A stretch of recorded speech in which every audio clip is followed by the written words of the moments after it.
Hey everybody, welcome back. This video I'm putting together is going to be addressing the topic of attributed blocks. I'm going to be creating a block that has an attribute involved or included in it. The one I'm going to create is a grid bubble, very simple, but the general premise behind it can be used for any other type of attributed block, things like door tags, window tags, wall tags, whatever, across the board. And then it can also be extrapolated upon by creating multiple different attributes to create more complicated or more involved or more detailed attributed blocks like title blocks or structural annotations, and even to a point where you can create actual door blocks with data that can be extracted from it.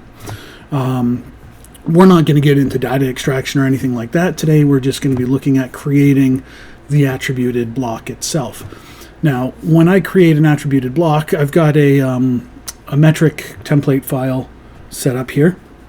So when I create an attributed block, I typically will draw it at a 1-to-1 scale in model space. And even if it's something like a title block that I'm not going to be using in model space, a lot of the time I still draw it in model space, create the block, and then delete it from model space and just insert it into my paper space or my layout space. But I pretty much always draw in model space. I just find it more consistent and easier that way. That's just me. There's no rule saying you have to create your blocks in model space. You can do it in paper space. You can do it anywhere you want. But again, I typically will draw it at a 1-to-1 scale. So I'm just going to set my annotation scale to 1-to-1. And I'll typically do it in model space. So I'm on layer 0. I create all of my blocks on layer 0 unless there's a reason not to. And that's just so when I insert it into a project, if I put it onto a specific layer, the block I create will take on the properties of that layer. So if I put it onto a green layer, the block will be green. Or if I put it onto a red layer, the block will be red, unless I've overridden some of the design elements in the block. So this is going to be a very, very, very small block. I'm going to make my grid bubble with 3mm text. And because I'm drawing it at 1-to-1, it's going to be 3mm in model space. So it's going to be tiny. The other aspect of this is because it's a grid bubble, it's an annotative element,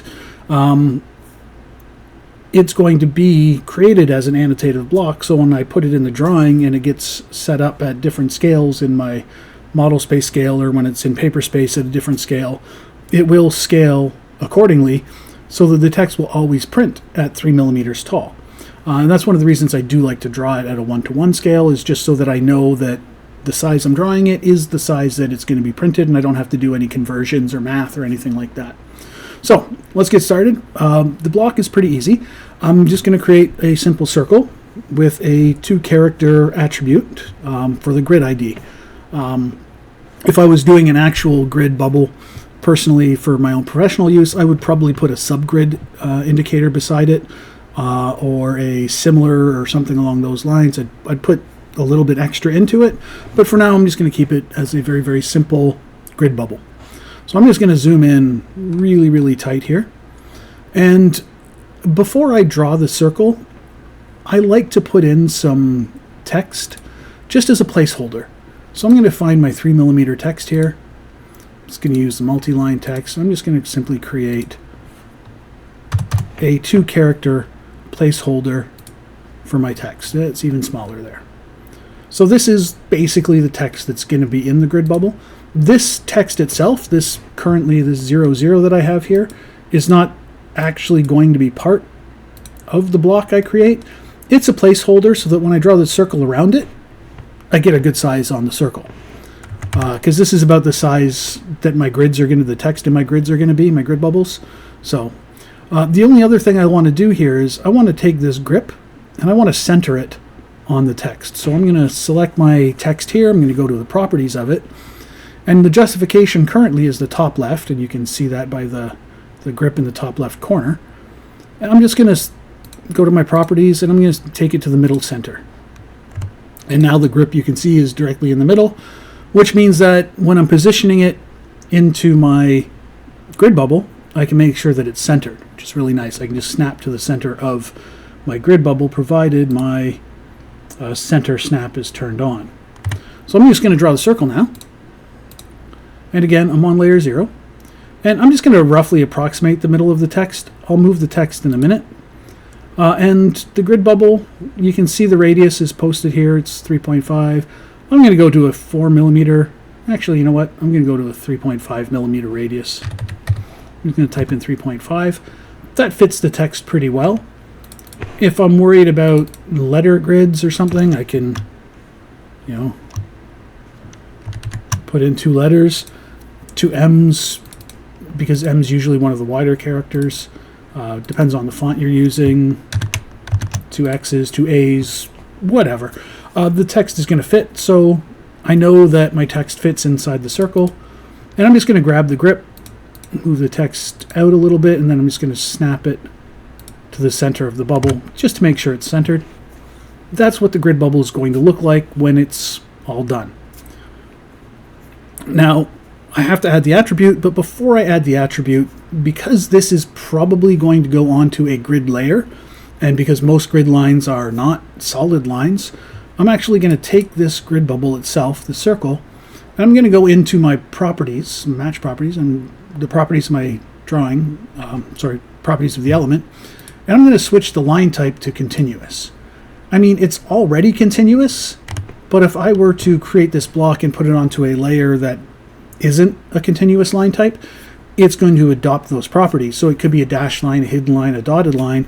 I want this to stay continuous, so I'm going to override the properties of the circle itself to be continuous. Now that is something I can fix later on if I wanted to, and I'll show you how to go in and edit the block a little bit later. The next step in creating the attributed block is to create the actual attribute. To do that, we type in @def, ATTDEF, attribute definition. It's going to open up my attribute definition dialog box, which is where we will create the actual attribute. First thing we put in is the tag. So I like to give a bit of a descriptive name for it. This tag is just so that you can identify the attribute. They do have to be unique. They cannot include spaces. So I'll put an underscore in where I want a space. Once I've created the attribute for grid ID, I won't be able to use that again for another block or anything. It's sort of an exclusive to this block. From there, I will create a prompt.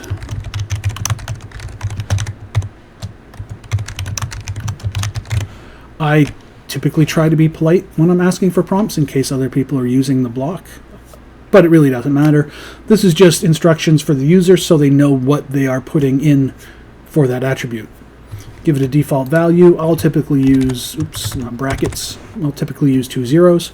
Occasionally I'll use letters or numbers, but because I never have a grid that's 0, 0, I like to use that as a default value so that I know if I come across a 0, 0 grid that it's a mistake. It's a block that's been put in and hasn't been updated, as opposed to if I come across a block that says like AA or 1, 1, I don't know if that's a mistake or if that's grid number 11. So I like to use a grid value that I never actually use in actual projects. To set up the text, we're going to set it to the center middle again so that we can position it in the direct center of our circle. 3 millimeter text, it's annotative text so that it will get bigger or smaller depending on the drawing scale or the viewport scale that we're using. I don't want it rotated at all. And I'm going to specify the insertion point on the screen when I create the attribute. Now there's other aspects here which I'm not going to get into in a lot of depth right now, but you can make it invisible. So if you have an attributed block that you want to have a lot of information in, but you don't want to necessarily see it on the screen, maybe you want to extract it into a table or something along those lines, or it's just for personal use later. Maybe it's, an author identifier. Maybe it's you just want to have your name attached to all the blocks you create. You can create an invisible attribute for that and attach your name or the creator's name to the block itself.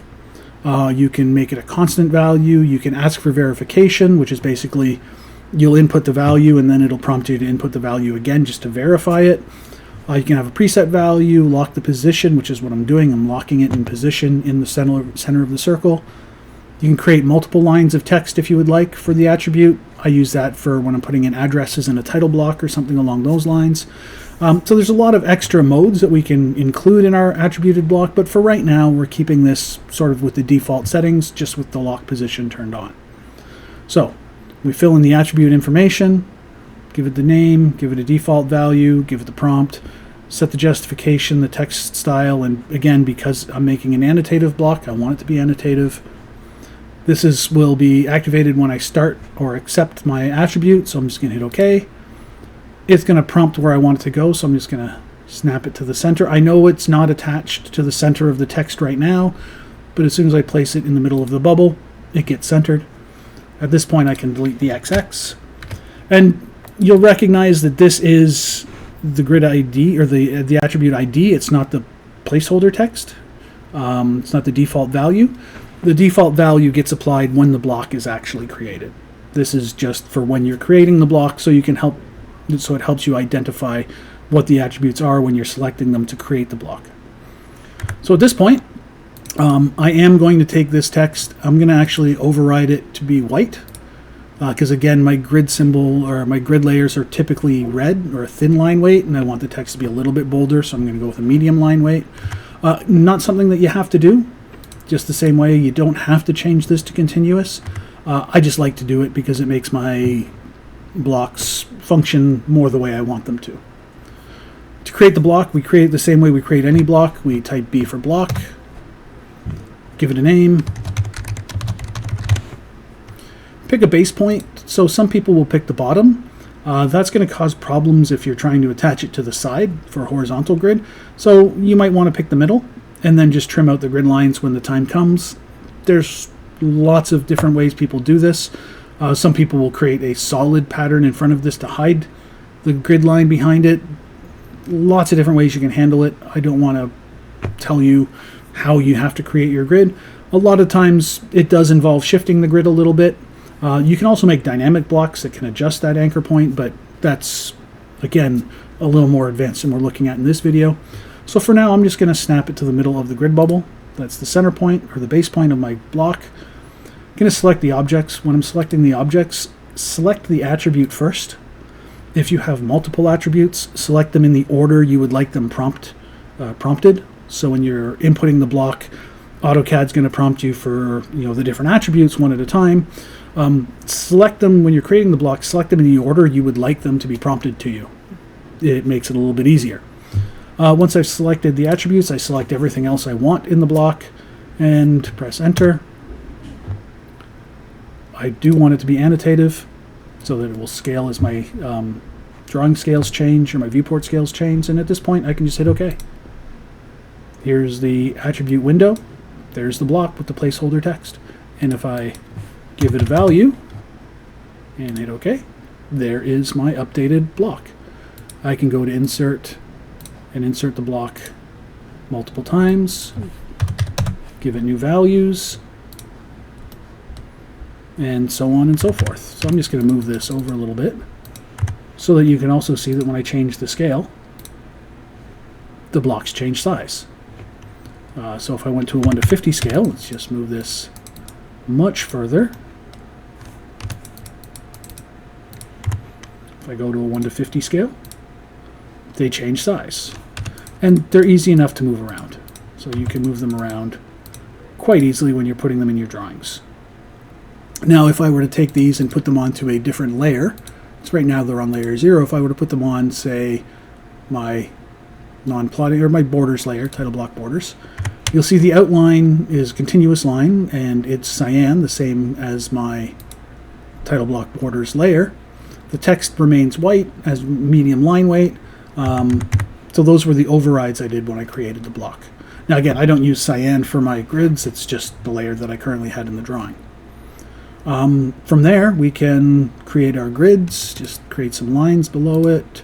A lot of times the lines will be created ahead of time. And we've got our block. You can use the copy command and copy the block multiple times. So you can put it in once and then copy it to the top or side of your grid bubbles or your grid lines, and then just come in and change the values of them as necessary just by double clicking on them. Will allow you to change the values of your grid bubbles, which is kind of nice. And the nice thing also is because it's annotative, it changes all the different scales. So at the 1:1, at the 1:5, at the 1:50, it's changing all of them. And if you ever want to get rid of some of the scales, you can select the blocks themselves, go into the properties, and under the annotative scales, you can simply choose which scales you want it to show up and not show up at. So now it'll only show up at a 1:50 scale. If I go to my layout is currently at a 1:50 scale. They show up. If I were to take these and set them at I'm going to leave grid number 1.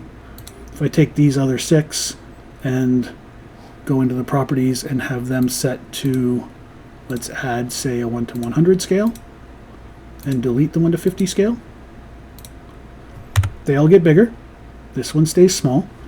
And if I go to my layout, only the 1 is showing up at the 1:50 scale, but if I switch the scale to 1:100, the other ones will all show up.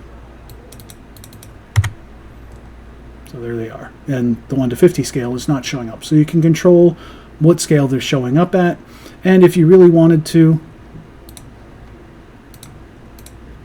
you could have them show up at multiple scales by applying multiple scales to each of the blocks. So if I can go to my layout, there they are again at 1:100. And if I set my layout at 1:50, they're all still there, and they're all scaled accordingly, so they're always going to print the exact same size on the sheet of paper. So that's creating the attributed block. What if you need to change the attributed block? Well, there's two ways people need to change blocks. One of them is to change the sort of the line work of the block, the geometry of the block. And on a regular block, you would simply double click it. But with an attributed block, if you double click it, by default, it's going to open our advanced attribute editor, which allows you basically to change the value of the attribute. You can change some of the text options here, change some of the properties of the text here, but it's really only pertaining to the attribute. If you want to change the actual line work or geometry of the block, you can go to B-Edit, select the grid bubble and press OK, and then make any changes you need to, including overrides or layers or whatever properties you want. When you're happy with the changes, just accept it. Sometimes those changes don't take effect right away. Sometimes you need to regenerate the drawing. And sometimes if you're moving an attribute, sometimes it won't take effect. Even when you regenerate the drawing, sometimes you'll have to delete and reinsert the block and put in the value again. That's pretty much it for attributed blocks. This helps you guys with your projects, and I'll see you in the next one.